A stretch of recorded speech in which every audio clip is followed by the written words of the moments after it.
faites. Ce serait peut-être moi qui devrais, on peut dire, faire l'objet d'une présentation, parce que moi je découvre beaucoup plus que vous, je veux dire, les acteurs de la scène architecturale vaudoise et suisse romande. On va par la suite entendre Martin Steinmann et Bernard Surbuchen, donc qui sont tous les deux auteurs d'un ouvrage très sensible sur la question de l'habitat et d'une approche très pointue sur ce qu'est finalement l'exceptionnel ou le normal, l'habituel dans l'habitat. Et finalement, on peut dire, passer la parole à Marc Comina, qui est consultant dans une entreprise de communication, et qui pourra nous dire et nous éclairer un peu plus sur la façon dont se construit une image, un portrait, un discours. Et est-ce que l'architecte, finalement, fait l'objet d'un tel modelage? Alors, avant donc de passer la parole à nos invités, je veux juste, si vous le voulez bien, poser un peu les prémices de ce débat. Qu'est-ce qu'un star architecte? Qu'est-ce qu'une architecture de star? Ou comment, qu'appelle-t-on star architecte?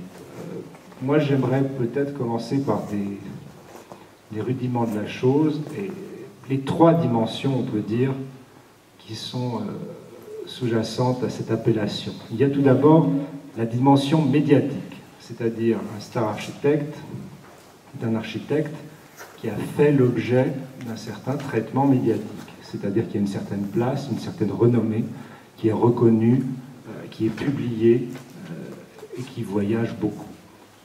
Donc ça, c'est, disons, le premier degré de ce phénomène qui est le phénomène médiatique.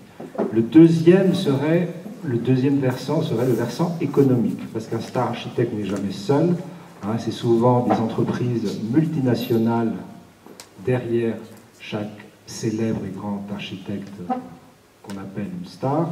Hein. On arrive souvent à avoir des bureaux avec 100, 200, même 300 architectes qui œuvrent, hein, des bureaux dispersés dans plusieurs capitales. Donc là, on peut parler vraiment d'une sorte de multinationale, hein, de production architecturale. Et c'est un aspect très important qu'il faut aussi mesurer et savoir comprendre. C'est-à-dire comment finalement le travail du star architecte est une sorte de travail commun et de travail fait par une équipe.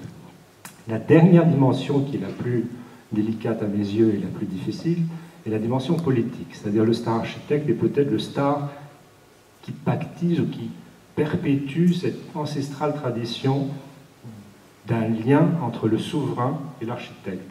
Hein. Et le star architecte serait peut-être ce personnage qui, d'une certaine manière, accède aux politiques, mais d'une façon un peu, je ne dirais pas non démocratique, mais on peut dire parallèle. Hein. C'est, on peut dire, le second du souverain. Donc voilà trois dimensions auxquelles je pense qu'on va essayer un peu par la suite d'apporter quelques éclaircissements, c'est-à-dire la dimension médiatique, économique et politique. Alors, je vais quand même maintenant passer la parole aux invités. Donc, Patrick Ebucher. Bien, merci, bonsoir. Je crois que j'ai besoin... donc vous savez, je ne suis pas architecte, je suis médecin neurobiologiste, donc vous voudrez bien m'excuser pour mon ignorance dans la chose, si ce n'est que j'ai eu l'occasion d'être maintenant en train de dernière plusieurs fois maître d'ouvrage. Et c'est un nouveau métier que j'ai découvert, je dois vous avouer, avec beaucoup de plaisir. Et en fait, j'imagine que j'ai été invité ce soir, surtout à cause de cet ouvrage-là, qui est le Learning Center, que beaucoup d'entre vous, j'imagine, connaissent. Donc je vais vous donner un tout petit peu mon point de vue du maître d'ouvrage. D'abord, peut-être pourquoi? Quel contexte général? Le campus de l'EPFL et de l'université est un élément, je crois, très important, qui a été un geste très visionnaire dans les années 69, au moment de la fédéralisation des centres de l'université et de l'EPFL à l'époque, sur ce campus. Alors, aujourd'hui, qu'est-ce qui a changé? C'est qu'aujourd'hui, on veut faire évoluer ce campus vers des attentes plus importantes de la population académique, de plus en plus mobile, de plus en plus internationale, et qu'au fond, l'enjeu de la formation et de la recherche est devenu important pour la dimension économique. Donc, on est en train de transformer ce qui était un site universitaire en un vrai campus, avec de la vie, rencontres entre étudiants, enseignants, chercheurs, infrastructures expérimentales, mais aussi des liens renouvelés entre sciences et cité. Ça, c'est un peu, je veux dire, le contexte général. Alors, simplement, juste pour ceux qui ne s'en souviennent pas, tout ceci est parti dans les années, milieu des années 70. Vous voyez ici le campus d'Origny-Cublan, rien. Dans les années 70, les premiers bâtiments naissent sur ce site. J'aime aussi dire que c'est un site universitaire de création ex nihilo de ce site hors les murs, un lieu principalement fonctionnel de formation et de recherche, avec une décision délibérée à l'époque de ne pas construire de logement. Donc simplement un endroit de consommation, de formation et de recherche. À l'époque, c'est le bureau de Zweifel Strickler associé. Je ne peux pas vous dire si à l'époque ils étaient oui ou non considérés comme des stars, mais je sais que c'est de futures stars qui avaient appliqué, dont Mario Botta. Je crois que c'est son premier grand concours auquel il a participé. Donc il y avait quand même une prémisse d'attirer des gens qui deviendraient plus tard des gens importants dans l'architecture. Alors de nouveau, je ne vais pas m'étaler, il y a eu trois époques. La première époque, ce qu'on appelle la grille de référence, la diagonale, et puis le quartier nord qui sont perpétués avec une certaine logique interne. Et puis depuis 2000, les PFL, au fond, a des ambitions plus importantes. De manière, elle élargit son domaine de compétences, elle construit différents bâtiments.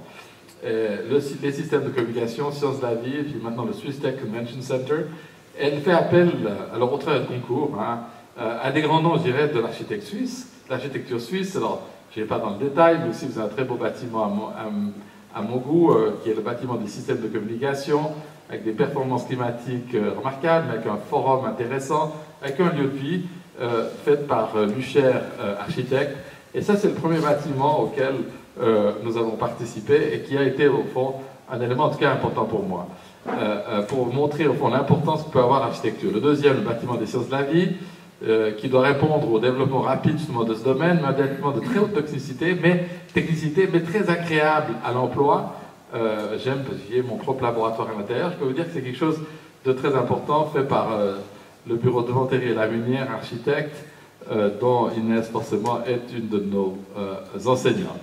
Et puis en construction à l'actuel, un gros projet, le Swiss Tech Convention Center par le bureau d'Al Rocha et Associés, qui est un centre de conférence qui a 3000 sièges avec des logements d'étudiants, restaurants, magasins, services sur ce campus.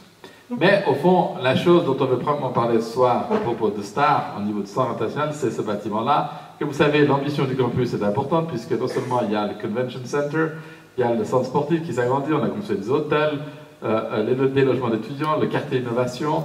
On rappelle à peu près 750 millions de francs suisses sur les 6 dernières années, dont à peu près 580 millions en PPP.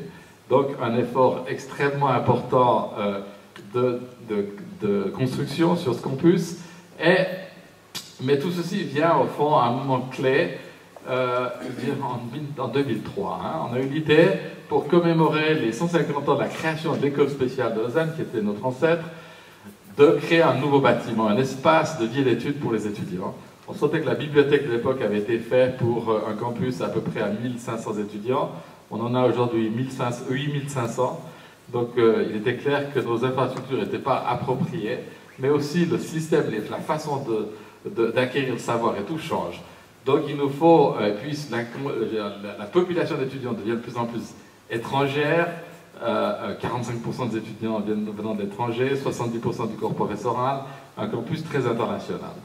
Donc il nous fallait ce lieu de travail avec, moi j'ai eu l'avantage de travailler sur les campus américains pendant près de 10 ans, et c'est ce que j'ai adoré, c'est cette notion de campus qui me semblait manquer sur le nôtre.